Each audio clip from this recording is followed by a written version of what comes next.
Tak každá generácia je iná. Každá generácia prináša niečo nové. Táto generácia, čo sú dneska deti, mládež medzi 20 a 25, si myslím, že ich charakterizuje extrémna náročnosť na seba.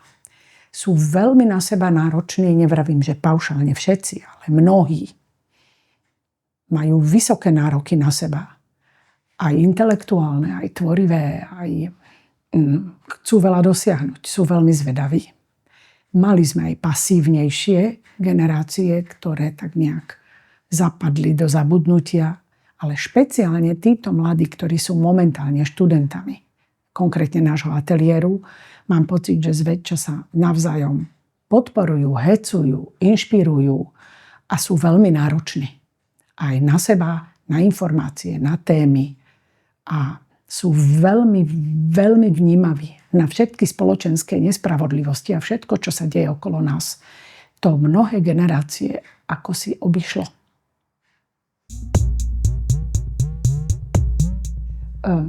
Asi prvoradé treba povedať, že v ateliéri réžie dokumentárneho filmu to nie je oni versus my, študenti versus pedagógovia.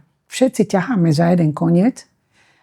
Pomaly sa vytvoril taký veľmi citlivý a veľmi precízny, taká symbióza, taká vyrovnaná, taká ani nie že hra, ale taký dialóg, ktorý akoby vytváral jednu komplexnú spoločnú platformu. Oni cítia našu podporu, oni vedia, že my všetci vlastne za nimi stojíme. Boli aj také generácie, ktoré sa báli, títo sa prestali báť. Experimentovať, možno aj formálne hľadať. Sú veľmi nabrúsení a citlivo majú tie tykadlá nabrúsené na aj formálnu stránku filmu. Že vedia, že dokumentárny film je ďaleko viac ako len nájsť dobrú tému. Treba nájsť aj dobrú formu. Že tie dialógy aj s tými režisérmi, učiteľmi, aj s publikom, ktoré predstavuje nejaká virtuálna masa ľudí, je pre nich veľkou inšpiráciou. Takže ja si myslím, že dôležité je ten dialóg, že tam nastala taká vyrovnaná hladina a nikto sa tam ako keby nepasuje do pozície ja som učiteľ, ja všetko viem. A toto je možno pre nich veľmi podnetné. Oni majú jednu fantastickú výhodu, ktorú naša generácia nemala. Oni cestujú. Oni sú pomerne výrazne a intenzívne cestovaní. Jednak tak normálne, že sa idú hocikedy pozrieť, kam len chcú, len keď majú peniaze. Ale druhá vec je, že chodia na festivaly. A oni už sú rozhladení. A oni vedia, čo točia ich rovesníci. A veľakrát zisťujú, že ich otázky, alebo to, čo ich zaujíma, alebo témy, ktorými sa zaoberajú, sú veľmi podobné k tým témam, alebo sa podobajú na tie témy, o ktorých hovoria, alebo ktoré riešia, povedzme, aj ich rovesníci v zahraničí. To je jedna obrovská výhoda. My sme boli izolovaní. My sme sa nejakým spôsobom stále ňamrali a rýpali vo vlastnom nejakom svete. Oni už dávno majú okná potvárané. Však dneska už 18-19 ročný mladý človek poprvé disponuje minimálne 1-2 jazykmi, nemá problém komunikovať vo svete a aj ten svet internetu. To už nie je len to, že teda idem a cestujem. To sú 2 kliky a mám možnosť vidieť také množstvo filmov a také zaujímavé témy, ktoré ma tiež inšpirujú k niečomu. Ja si myslím, že toto je pravdepodobne to najzaujímavejšie a najvzácnejšie. Keď to porovnávam, no my sme také nemali, oni teda, chvála Bohu, majú. Takže toto je jedna vec. Že oni už dnes nemajú potrebu uzatvárať sa, riešiť svoje vlastné vnútorné existenciálne témy alebo nejako pomenúvať nejaké svoje zápasy. Oni už riešia úplne iný svet, pretože poznajú ten kontext a tak ďalej. Ale zároveň už aj keď by sa zaoberali témami, ktoré máme tu my niekde, alebo oni vo svojom okolí, ten uhol pohľadu, jak sa na to pozerajú, je otvorenejší. Proste taká tá naša opatrnosť, tichosť, strach a ja neviem, čo všetko sprevádzalo tie koniec 80. rokov, keď sme študovali, to je už dávno preč. Chvála Bohu. Títo ľudia sú rozhladení, otvorení a kladú veľmi, veľmi otvorené, nepríjemné otázky. Aj nám ako učiteľom. To, čo prináša dievča alebo mladá žena do sveta umenia, to nie je len vo filmovom umení. To hovoria vo výtvarnom umení, to hovoria nakoniec aj v architektúre a tak ďalej. Ženy, a nechcem použiť to slovo, ale použijem, sa tak zdravo zemancipovali. To, že žena má stáť pri plotni a má teda rodiť deti a môcť nerozprávať a už vonkoncom nie mať potrebu sa prejavovať umelecky, to mám pocit, že zostalo v 20. storočí. Dneska tie dievčatá sú jednak vyspelejšie, oni sú zrelejšie. To nie je nič nové, že ženy zrejú a akoby dospievajú aj intelektuálne skôr ako chlapci. To znamená, naozaj prichádzajú s omnoho zrelejšími a takými stabilnejšími témami ako chlapci, ktorí zatiaľ stále, povedzme minimálne v tom 1., 2. ročníku sa hľadajú. To už dievča má za sebou. No a potom naozaj oni sa aj navzájom ťahajú. Treba povedať, že všetky tie mená, ktoré si vymenoval, to znamená nedávne, vlaňajšie absolventky, ja neviem, ako je Sára Prokopová alebo Bára Remenárová, terajšie nastávajúce absolventky, ktoré sú teraz v 5. ročníku, ako je napríklad Eva Brodňanská, ale aj Romana Molitorová a Eva Sajanová a tak ďalej. To sú tak už osobnostne ľudsky zrelé mladé ženy, že oni naozaj konkurujú aj na zahraničných festivaloch a v zahraničných platformách. Takže tam ide aj o to, že tá ľudská zrelosť ide ruka v ruke s tvorivou zrelosťou. A potom oni sú interdisciplinárne. Napríklad konkrétne Eva Sajanová je výborná muzikantka, hudobníčka. Ona dokonca prvé 2 ročníky stále riešila, že či bude študovať na katedre, alebo teda v ateliéri réžie dokumentárneho filmu, alebo či pôjde robiť hudbu. Ona má skončené konzervatórium. To sa prekáralo v nej, že či chce byť viac muzikantka alebo filmárka. Preto robí aj filmy, ktoré majú mimoriadne citlivo včlenenú hudbu a proste ten zmysel pre temporytmus a tak ďalej to tam cítiť. A mnohé ďalšie dievčatá, ktoré sú vlastne vyrástli na rôznych iných interdisciplinárnych inšpiráciách. Takže niekde tie dievčatá sú v zrelosti krôčik pred chlapcami.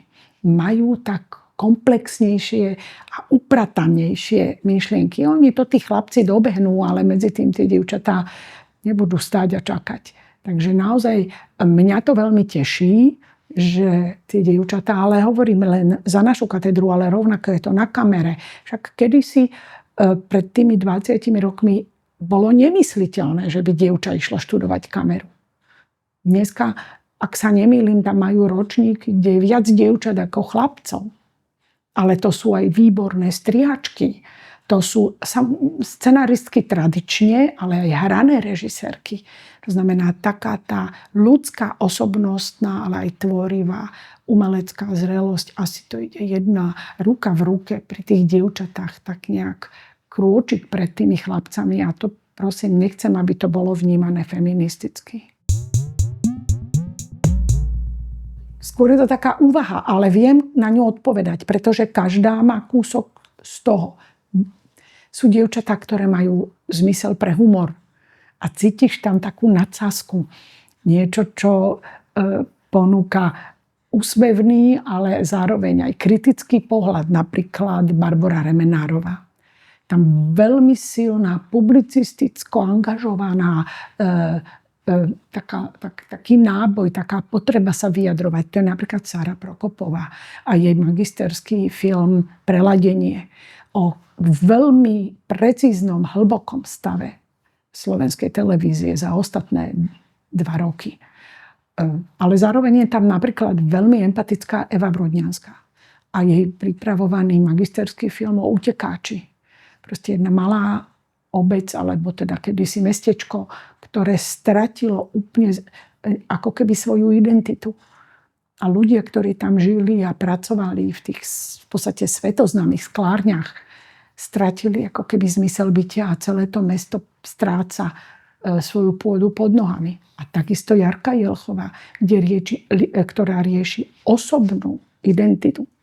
To znamená, ten pohľad mladej ženy, ktorá študuje v ateliéri réžie dokumentárneho filmu svoju 3. vysokú školu. Tie 2 predtým ukončila riadne, to znamená nezanechala, naozaj má ukončené 2 vysoké školy a táto v podstate zrelá žena hľadá svoj vzťah k mame, svoj vzťah k sebe samej, aj k tomu, že do akej miery má alebo nemá byť filmárka. Takto by som mohla menovať mnohé ďalšie tie dievčatá. Eva Sánová je samostatný prípad, pre mňa je to zjav. Fantastické niečo, čo ona prináša. To je to, čo hovorím, to spojenie hudby a vizuálna. Už ten názov Ako počúvať fontány sám o sebe evokuje kúsok nadsázky, silnú obrazovú štilizáciu a tomu filmu každý rozumie, to je všeplatný, veď nakoniec práve je toho vlastne dôkazom aj to, že dostala Grand Prix v San Sebastiane a teraz dostala nejakú veľkú cenu v Argentíne a dostala Slnko v sieti. No a žiada mi sa povedať ešte o Rebeke Bizubovej. Rebeka po bakalári v Banskej Bystrici prišla k nám. A prišla s tak traumatickou témou, osobnou, tom vlastne ako mnohé roky mlčala a má teraz potrebu to otvoriť a vizualizovať to, ako ju vlastne sexuálne zneužíval kňaz. To je typický príklad, bohužiaľ celosvetovo, že autority, otec, kňaz, učiteľ, dirigent, proste niekto, ku komu to mladé dievča pozerá s veľkými očami, zneužije túto obrovskú dôveru. A ona až teraz po rokoch mala odvahu to otvoriť a povedať. Túto strašnú traumu a bolesť, z ktorej ona sama vraví, tým, že to natočila, to nevybavila. Tým, že ten film oslovil aj v Amerike tú organizáciu, ktorá udeluje študentského Oscara. To je samozrejme fantastický úspech pre ňu, aj osobne, aj pre školu, aj pre našu katedru. Ale tým sa jej trauma vôbec nezmenšila, nevyriešila, lebo to sú traumy na celý život. Ver mi, viem, o čom hovorím. Nikomu nekladieme žiadne podmienky. Ja viem, že nejaké úzusy sú, že absolventský film má mať také parametre, neviem čo. No ale potom by nikdy nevznikol napríklad aj Ivana Kočnera film Pred nami potopa. Potom by nikdy nevznikol napríklad Kubošov film Taká malá propaganda, alebo ktorýkoľvek iný jeho veľký film. Vojtekov film absolventský by nevznikol a tak ďalej. Prosto študent prichádza bez limitov. On nejakú tému cíti, konkrétne Robo Mihály on je absolventom už filozofickej fakulty, teda má všeobecnú filozofiu, dokonca aj doktorát má odtiaľ. A jednoducho takéhoto človeka ja nemôžem ukliešťovať. Akože mňa naozaj, keď to veľmi egoisticky poviem, mňa nezaujíma, aké sú limity na VŽMu. Ak on má skutočne predstavu, že sa potrebuje vyjadriť k globalizovanému násiliu, ku globalizovanej intolerancii všade okolo nás v celej Európe. A je to jedno, či je to intolerancia hnedej farby, červenej farby, modrej farby, akej farby, ale je to všade. A jednoducho ten diktát toho je na jednej strane konzumu a na druhej strane diktát toho spolitizovania celého sveta. Proste prečo má, poviem príklad, celý svet žiť nejakými vojnami, prečo neexistujú nejaké témy alebo nejaké vnútorné otázniky aj bez toho, aby sa, či chceme, či nechceme, nakoniec zase len skončilo pri tých všeobecných globálnych, povedzme celoeurópskych problémoch. Takže ja nemôžem zabrzdiť takto jednak aj vzdelaného, rozhladeného a zároveň provokujúceho Roberta Mihalieho. Pretože jeho bakalársky film bol tak výborný, že prešiel desiatky festivalov. Takže buďme radi, že tie decká sú zvedavé. Okrem toho, takáto silná, povedzme, osobnosť študentská potiahne celý ročník. A tí študenti, či chcem, či nechcem, chvála Bohu, sú tým inšpirovaní a nadväzujú a otvárajú sa. Takže poďme mať viacej takýchto študentov, poďme ich podporovať, poďme sa tešiť z toho, že prichádzajú s takýmito námetmi. Áno, ale ja si pamätám aj Robertovú magisterskú prácu, ja som bola doktorandík a on vtedy robil svoju magisterskú prácu. On proste si tiež nekládol žiadne limity a chvála Bohu. To znamená, je treba, aby iste. Tak keď Mihály ho učí Kirchhoff, tak Mihály nepôjde nižšie a nebude hľadať tie vidlice, aby si dal tú latku nižšie. Hej? To znamená, tam je to strašne cítiť tú inšpiráciu tým učiteľom. Je to hrozne dôležité. Úplne iné filmy prinášajú študenti Jara Vojteka. Napríklad Rebeka Bizubová absolvovala v ateliéri Jara Vojteka. Úplne iné filmy prinášajú napríklad absolventi z ateliéru Mária Homolku. To je napríklad Jarka Jelchová so svojimi intimnými otázkami. A Robo Mihály alebo Sára Prokopová, ktorí študovali v ateliéri u Roba Kirchhoffa. To znamená, to je zrkadlo. Tie duše sú silno ovplyvnené tými učiteľmi. Opäť sa vrátim k tým učiteľom. Keď vidia, že ich učitelia nerešpektujú žiadnu ani vonkajšiu cenzúru, ani nebudujú nejakú autocenzúru. Keď vidia, že ich učitelia idú proti prúdu, keď vidia, že učitelia sú v prvom šíku pri každej demonštrácii, pri signovaní každej petície, dokonca pri nahlas pomenúvajú akúkoľvek skrivodlivosť, ktorá sa v spoločnosti deje. Poviem za seba, v jedno obdobie som bola predsedkyňa Senátu, ku každej traumatickej situácii sme sa vyjadrovali. A podporovaní sme boli podpisovými akciami ostatných kolegov. No v takomto kreatívnom prostredí nevznikajú a nerodia sa mladí ľudia so strachom, s obavami a s nejakou vnútornou cenzúrou alebo seba kontrolou. Presnejšie povedané, ja mám takú spomienku, či to použiješ alebo nie. Na Katolíckej univerzite svojho času bol jeden škandál na študijnom oddelení. Obrovský. A bol tam v tom čase ten dekan taký, poľský kňaz, ja si teraz nespomeniem meno, to je jedno. My sme robili cyklus Biele vrany a hrdinovia medzi nami a konkrétne jeden diel bol o týchto dámach. Jedna bola teda z Katolíckej univerzity v Ružomberku a druhá bola z právnickej fakulty tu v Bratislave. Obidve úradničky, ktoré sa na to mohli vykašľať, odškrtnúť v zozname, odovzdať, hotovo. Obidve upozornili na veľmi závažné porušenie etických, ale aj akože fakticky proste prúserov pri príjmaní študentov. Každá nevedeli o sebe. Každá za to bola perzekvovaná, vyhodená. Jedna z právnickej fakulty, druhá z Ružomberka. No v takomto prostredí, aká je atmosféra?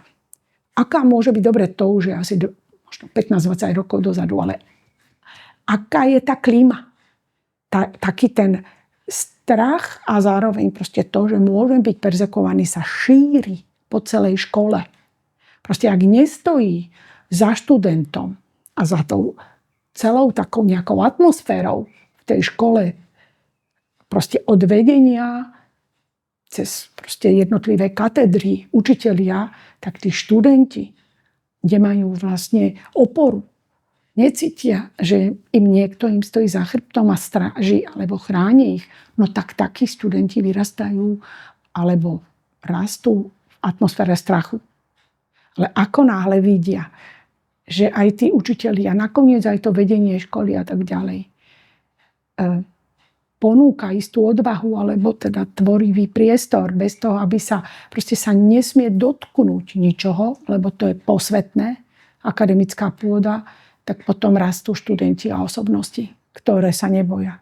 Vieš, čo máme na dverách na filmovej fakulte? Že akademická pôda nie je javisko pre politické hry. To je po tom, čo tam napochodovala ministerka kultúry, absolútne bez pozvania, bez toho, aby ju ktokoľvek bol oslovil. Na akademickú pôdu ona tam nemala čo robiť. Ani dekanka o tom nevedela, ani rektor o tom nevedel, nikto o tom nevedel.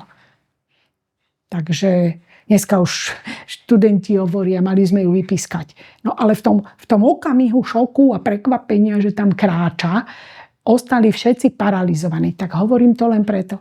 Záleží od atmosféry. Aká je škola? Aké je jej vedenie? Keď je taká prajná atmosféra, tak sa nikto nebude báť a nebude sa cenzurovať. No, tak, jak ich ja teraz vidím a jak ich vnímam počas štúdia, no všetci by chceli robiť autorský film. To je tá najvyššia méta, každý z nich by chcel a rád by dostal aj nejaké festivalové ocenenia a tak ďalej. Ako sám dobre vieš, no postupne človek aj nejak uberá z tých najvyšších akoby predstav. Neviem to vyčísliť.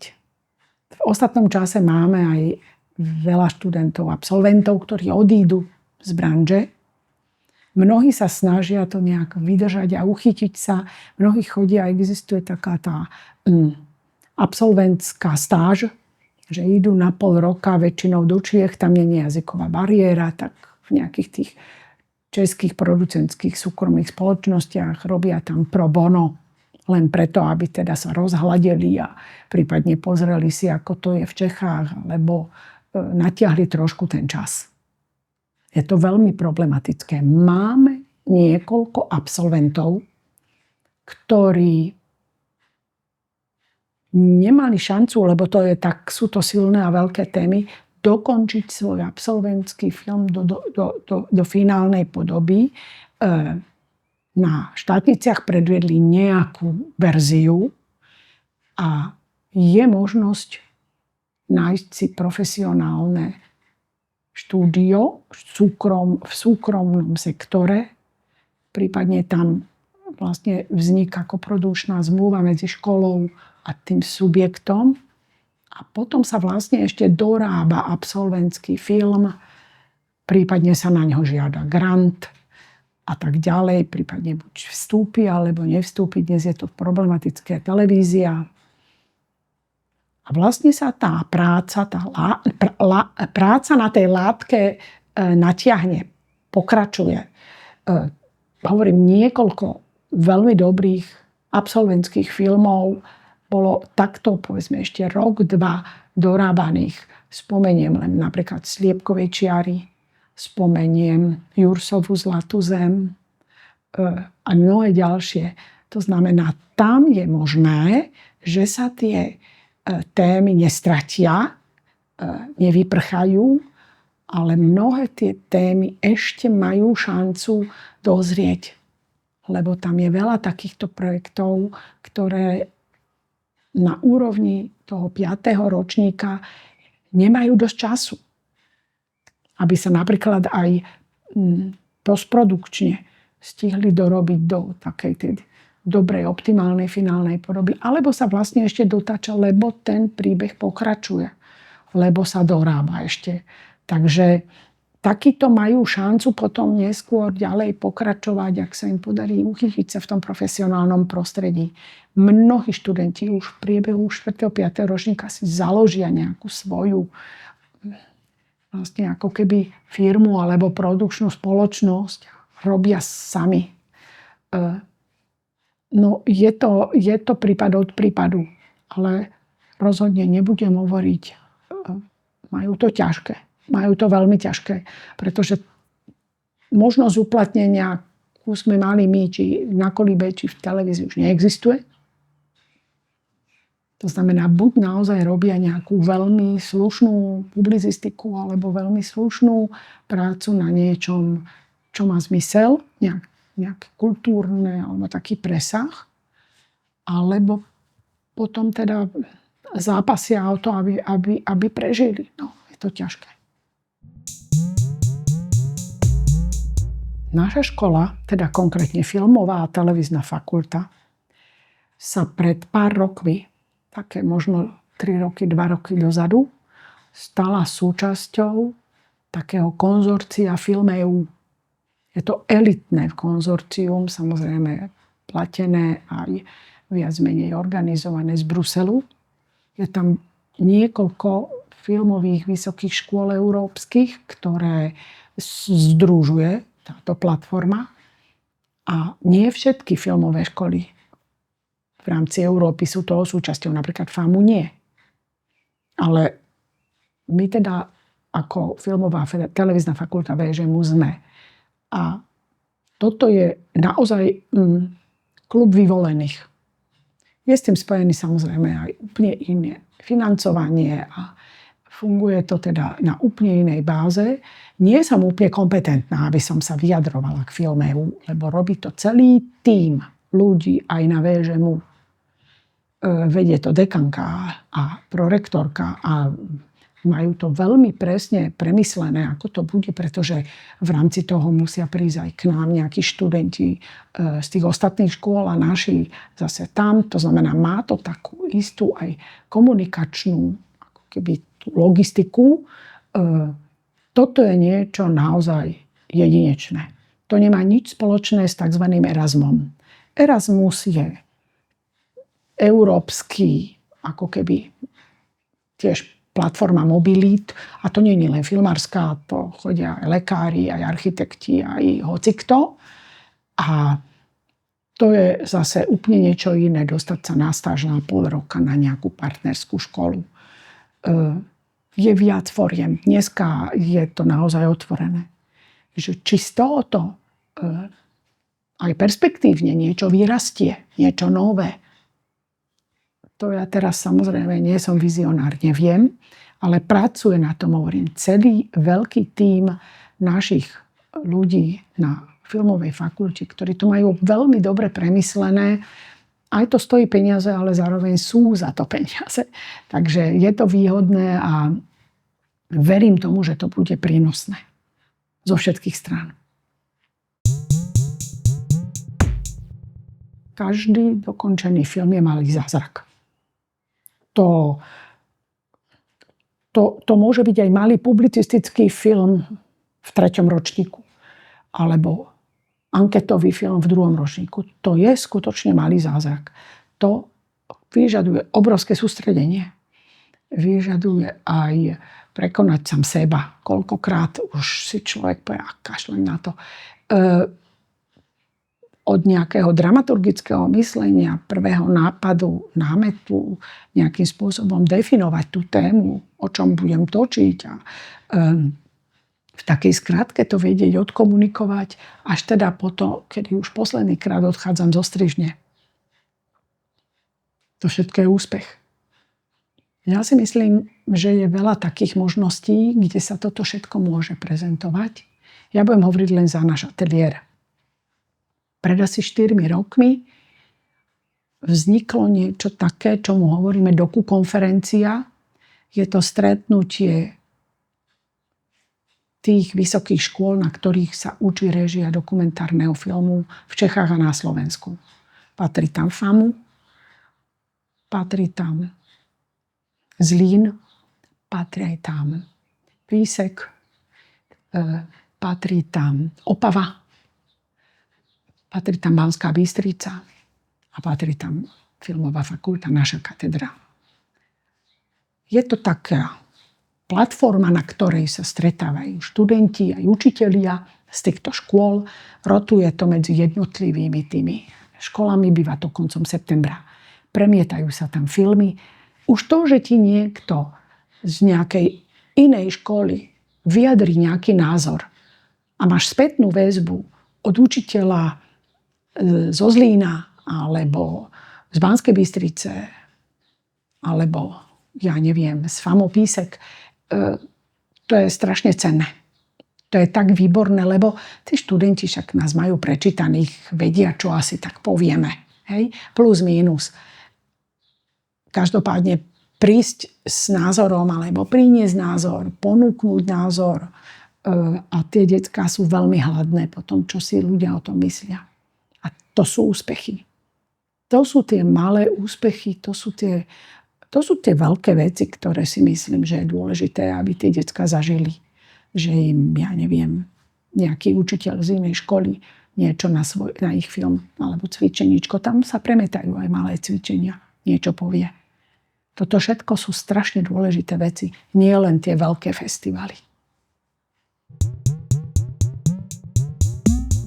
Mnohí sa vracajú, aby tú istotu, ktorú mali v škole, si mohli tak trošku potvrdiť. Prichádzajú s nejakými nápadmi, námetmi, už za nami, učiteľmi, už len ako kolegovia. Nikdy ich neodmietneme. Nikdy nikomu nepovieme, že tak si teda beža pláv. Mnohí majú ambíciu robiť hrané filmy, lebo však zase to tiež vieme už o skúsenosti, že réžia je len jedna. A jednoducho, keď niekoho láka ten svet toho nie autentického, alebo nie realistického, ale povedzme toho vykreovaného, prečo nie? Ďuro Lehocký napríklad. Len ako jeden z mnohých príkladov hovorím. Zároveň však ja neviem vizionársky povedať, čo bude o 5 rokov. Ja veľmi dúfam, že tá klíma v slovenskej kultúre a v rámci slovenskej kultúry aj v audiovízii, aj to prostredie v audiovizuálnom fonde, aj to prostredie vo fonde pre umenie bude prajné. Bude sa tešiť z mladých, tvorivých, nápaditých, invenčných ľudí, ktorí sú možno aj provokujúci, iní, ale bude sa z toho tešiť a vyvetráme. Otvoríme dvere, okná, balkóny, nech zavanie čerstvý vzduch, nech príde niečo iné a podporujme to. Bodaj by sa toto dialo a potom sa budem tešiť, keď naši absolventi aj o 2 roky, o 5, o 7 rokov budú chodiť s dobrými nápadmi a dobrými námetmi a budú úspešní a dokončia svoje filmy. Tak vieš, je to rehoľa, je to naozaj ťažké, nebudeme hovoriť, že nie. Ale povedz mi, ktorý lekár by tu stál na mojom mieste a povedal, že medicína je ľahká? Ktorý právnik by tu stál na mojom mieste a povedal, právo vyštuduješ ľavou zadnou? Áno, je to náročné štúdium, úplne inak náročné ako povedzme technické odbory alebo neviem čo. Samozrejme musíš mať isté technické zručnosti. Isté, že musíš mať, to je taká symbióza pri tom dokumente, že musíš vedieť pracovať aj s technickým zariadením a mať trošku technické zručnosti, ale zároveň aj to tvorivé, kreatívne, vedieť položiť otázku. To je základná zručnosť dokumentaristu. Pri akejkoľvek téme ja musím vedieť položiť otázku a vylúpnúť z toho človeka, čo potrebujem, aby povedal. To je veľmi zložité. Zároveň ja netlačím, že všetci musia byť angažovaní a politicky nejakým spôsobom namočení v tom a tak ďalej a tak ďalej. Prečo možno niekto príde s výborným, ja neviem, populárno-naučným filmom alebo niečím, neviem. Neučíme to. Pravda je aj taká s rukou na srdce, že neviem si predstaviť, ktorý z našich učiteľov vie urobiť dobrý populárno-naučný film. To nie je vôbec sranda, to je úplne iná disciplína. Ale nech sa neboja, lebo kto sa bojí, nech nechodí do lesa. Áno, je to nekonformné povolanie.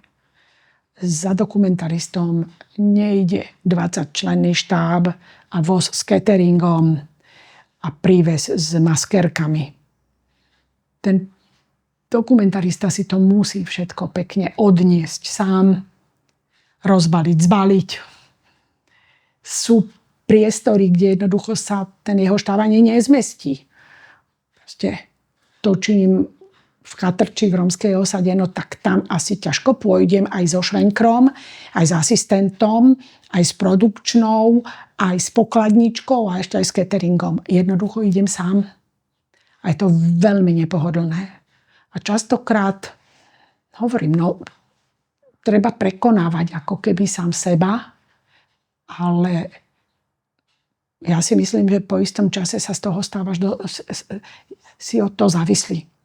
Že to je závislosť. To máš úplne potrebu neustále niekam ísť, rozložiť tie svoje fidlátka a začať točiť.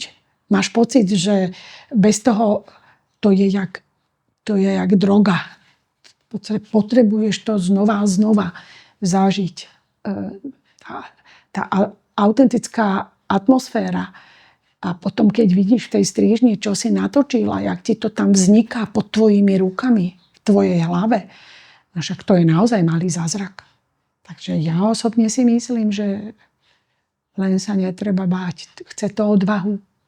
A áno, vôbec to nie je jednoduché a čo im všetkým veľmi doporučujem. Mať dobré, pohodlné tenisky. Strašne veľa sa chodí. Stále niekam niečo lezeš. Zdolávaš schody. Chodíš niekam, neviem, hore a potom dole. Je to treba mať dobré topánky. Nebojím sa o nich. Neznepokojujem ma nič. Myslím, že sú to odvážni mladí ľudia. Všetci. Cítim z nich to nadšenie, ten entuziazmus, tú radosť, aj takú odvahu. A ešte jedna taká vzácna vec, ktorú táto generácia má. Neboja sa padnúť. Neboja sa padnúť. Sú také generácie, boli a možno aj medzi mojimi rovesníkmi, že len sa neušpiniť. Títo sa tohoto neboja. Preto som na nich hrdá a naozaj bez pátosu si myslím, že ten dokument ide dobrým smerom, dobrou cestou. To veru neviem. Ja neviem, či tam rastie nový Kiešlovský. Ja neviem ani to, či tam rastie nový Hanák. Ani to neviem, ja neviem. Proste toto zatiaľ neviem odhadnúť. Niekedy majú také vyššie ambície a ciele než zručnosti. Takže možno niekedy sú netrpezliví, lebo si myslím, že pri spomínanom Kiešlovskom stromy výkričníky najdôležitejšie je, že to bol proste človek veľmi trpezlivý. Zadumčivý, premýšľajúci, s obrovskou pokorou. A to všetko je to, čo hovorím. Ale zase povedzme si pravdu, keď máš 24 rokov, tak jednoducho musíš byť aj drzý, aj netrpezlivý, aj možno netaktný niekedy a tak ďalej. Takže to je asi aj vekom a skúsenosťami sa to ako keby ukáže, že čo z nich vyrastie. Ja napríklad, ak si môžem dovoliť povedať, ja to vidím dnes, že ten Jaro Vojtek spred 35 rokov bol úplne iný, aký je dnes, čo prináša, aké má on naozaj už až existenciálne filozofické myšlienky a aj témy, ktoré rieši, ale čím všetkým prešiel. Akú dlhú cestu. A to som len vytrhla z kontextu napríklad Jara. Takže asi ešte nevieme, kam dokráčajú. A je to v poriadku, že sú aj netrpezliví, aj drzí. To je dobré. Tak všetky študentské filmy považujeme ticho za svoje úspechy, pretože nejakým spôsobom sme sa na tom spolu podielali. Keď nijak inak, takže sme tie deti počúvali. Lebo ono to vždycky začne s tým. Mám nápad. A ja už sa bojím. A teraz vlastne on začne splietať, alebo ona, aby sme boli gender korektní, začne splietať nejaké nápady, ktoré ju možno napadli večer predtým, alebo cestou v autobuse do školy. A teraz vlastne ty musíš byť, lebo však jak mňa učili profesor Bor na FAMu, dramaturgie je takt, přátelé. Všetko, čo prinesieš, a to je jedno, že si profík a prinášaš a už máš ten filter a presne vieš, čo chceš povedať, pretože máš svoj autorský nápad a názor a rukopis. Alebo si študent a hľadáš a jednoducho triafáš, strieľaš a možno niečo snáď ulovíš. A ja musím počúvať, lebo je to takt. A ja mu predovšetkým najprv porozprávam, čo je na tom výborné. A potom začnem, povedzme, klásť otázky a spochybňovať a riešiť a debatovať a samého ho nejako primeť k tomu, že on mi povie, tak ja vymyslím niečo nové. Na budúci týždeň to prinesiem. A ja hovorím, super. Vieš, to je taký pomalý proces. Mám aj takých kolegov, že študent prinesie scenár s trasúcimi rukami v prvom ročníku a takto ich roztrhá ten scenár. To je trauma. To ako keď takáto autorita nič menej má to svoj účinok. Je to účinné. Každý nejak komunikujeme s tými študentami. Úspech je, a nemeriam to festivalmi, ani tým Oscarom a tak ďalej. Úspech je, ak ten študent odchádza z tých postupoviek, alebo z tých skúšok, alebo z toho seminára, alebo kde to prezentoval a má dobrý pocit. Pamätáme si dobre, aké to bolo, keď nás pedagóg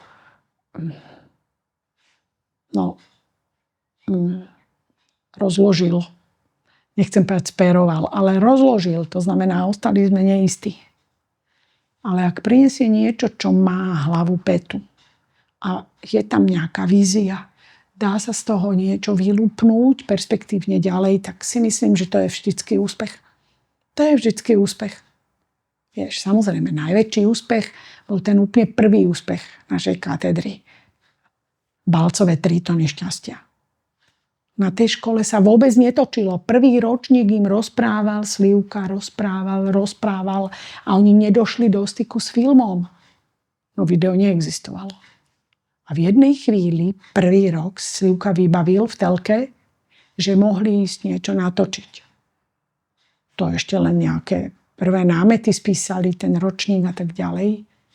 A ten Balco natočí o bezdomovcovi Rohálim v podunajských Biskupiciach, ktorý žije v Maringotke so svojimi deťmi a jedia tam ten melón a on trhá ten vrak a nesie to do toho zberu surovín a z toho má nejaké peniaze.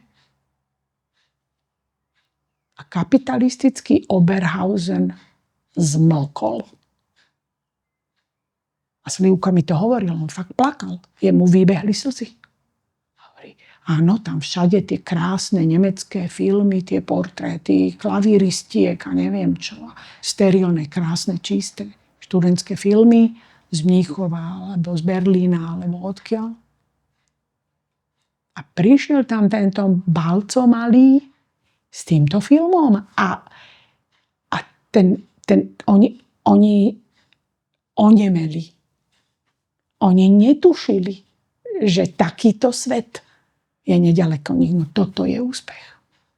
Opäť hovorím síce o festivalovom úspechu, ale o tom, že proste pootvorím dvere niekomu, kto nás nepozná a zistí, že aha, tak fajn. Takže preto je strašne treba dôležité a už vlastne asi aj končím. Neustále sa s tými študentami rozprávať. O všetkom, tým, že v tom ročníku niekde sú 2, niekde 4. My vieme o sebe všetko. Ale nielen ja. Aj ostatní pedagógovia. A niekomu sa viac zdôverí, pretože mu je nejak ľudský, chemický, niekto mne, niekto neviem čo. Ale aj vzájomne, to znamená, aj ja im rozprávam a také sa nejak tie telesné tekutiny poprelievajú. Ja napríklad učím v tej najmenšej triede, aká je. Ten kabinet má 2x3 metre. Tam je 7 stoličiek, tam po hodine nemôžeš dýchať, lebo není kyslík. Ale nemôžeš hovoriť s tými ľuďmi o tých najbližších témach, ktoré im bežia v hlave v triede jak blázon. To musí byť na dotyk. Tak toto sú tie tajomstvá. Ináč je to celé vlastne hrozne jednoduché.